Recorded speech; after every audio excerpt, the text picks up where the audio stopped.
إذاعة جمهورية مصر العربية من القاهرة تقدم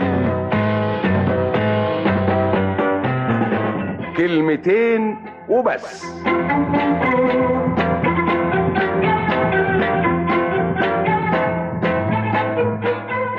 سيد أفندي لاحظ إن الكلمة الحلوة قربت تختفي من المجتمع ومن حياة الناس.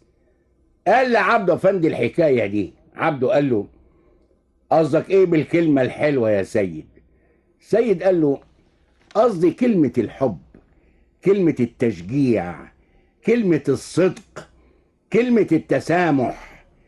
دلوقتي الواحد يدور على أي كلمة من دول ما يلاقيش.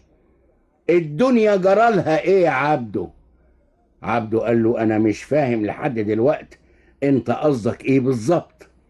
أنا بتكلم كلام عام يا عبده، مش بشتكي بشكل شخصي. هديلك مثال علشان تفهم أنا عايز أقول إيه. بسأل ديك النهار واحد تاجر صاحبي، بقول له: فلان الفلاني التاجر ده